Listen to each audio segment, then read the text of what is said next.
श्री कृष्णा धार्मिक व्रत कथा में आपका दिल से स्वागत है। आज मैं आपको श्रावण मास महत्व कथा सुना रही हूँ। आइए हम सभी श्रावण मास महत्व की कथा को सुनते हैं। सनत कुमार ने शंकर जी से कहा, हे ईश्वर, मैंने हर्ष का कारण रविवार महत्व को सुना। आप श्रावण महीनों के सोमवार व्रत के महत्व को भी कहे। ईश्वर ने सनत कुमार से कहा, हे सनत कुमार, रवि तो मेरी आँख है, उनका श्रेष्ठ महत्व है। पार्वती जी के सहित क्या इस मेरे सोमनाथ का महत्व का वर्णन हो सकता है? मुझसे इसके महत्व का जो कुछ वर्णन हो सकेगा उससे मैं आज आपसे कहता हूँ। चंद्रमा का सोम नाम है, ब्राह्मणों के सोम राजा है, यज्ञ साधन सोमलता का नाम है।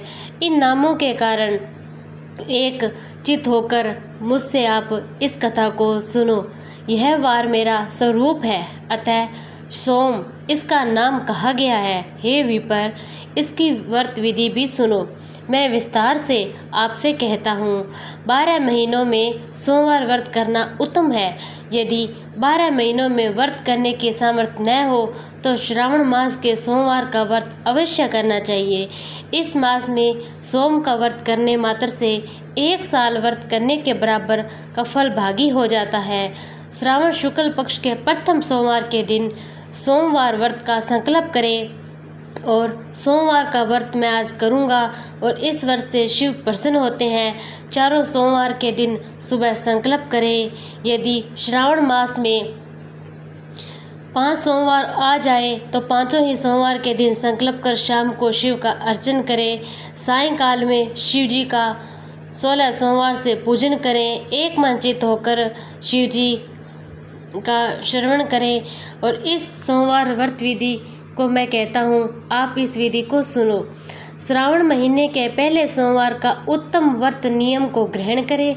अच्छे प्रकार नहाकर शुद्ध हो, सफ़ेद वस्त्र ग्रहण कर काम, क्रोध, अहंकार, द्वेष, चुगल, खोरी आदि का त्याग करना उचित है। मालती, मलिका आदि सफ़ेद पुष्प तथा नाना प्रकार के पुष्प अभिष्ट उपचारों से मूल मंत्र नमः शिवाय त्र्यंबकम यजामहे मंत्र से अर्चन करें। कहे कि हे शिव भावनाशयन महादेव का मैं ध्यान करता हूँ। एक चित एक मन होकर शिव का मैं आज ध्यान करता हूँ। रुद्र नीलकंठ शिव भयहारी का मैं आज ध्यान करता हूँ। इसी प्रकार देवेश का मनोहर उपचारों से अर्चन करें। अपने वित्त के अनुसार इस व्रत को जो करता है उसके पुण्य का फल भी सुनो। सोमवार के दिन माता पार्वती के सहित शिव का अर्चन जो करते हैं वे प्राणी पुण्य आहुति पुण्यवर्ती से रहित दुर्लभ लोक प्राप्त कर लेते हैं। इस महीने में नक्त व्रत के पुण्य को मात्र मैं कहता हूँ। हे देव, दानों से 7 जन्म अभेग जो पाप होता है वे सब नक्त भोजन से नष्ट होते हैं। इसमें कोई विचार न करें। इस उत्तम व्रत को उपवास द्वारा ही करें। पुत्र इच्छा वाला पुत्र और धन इच्छा वाला धन प्राप्त कर लेता है। प्राणी जिस वस्तु की इच्छा कर लेता है उसे वह फल प्राप्त हो ही जाता है। इस लोक में बहुत समय तक रहकर अपने इष्ट भोग पदार्थ को भोग उत्तम व उत्तम विमान द्वारा रुद्र लोक में जाकर पूजित हो जाता है। मन धन जीवन को जानकर प्रयत्न व्रत उद्यापन करें। धनष्टा को छोड़कर चांदी के वर्षों पर स्थित उमा महेश्वर की प्रतिमा बनवाए। सुंदर मंडल बनाकर उस पर घट को स्थापित करें। 2 वस्त्र सफ़ेद से ढके घड़े के ऊपर तांबे का बांस का पात्र रखकर उसके ऊपर पार्वती के सहित शिवजी की प्रतिमा को रखें। श्रुति स्मृति पौराणिक मंत्रों से शिव का अर्चन भी करें। पुष्पों द्वारा मंडप बनाकर उसके ऊपर एक रमणीक चंद्र बांध दे।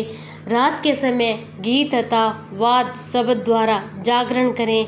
अपने सूत्र विधान द्वारा बुद्धिमान अग्नि का स्थापना कर भवनाश आदि 11 नाम से करें।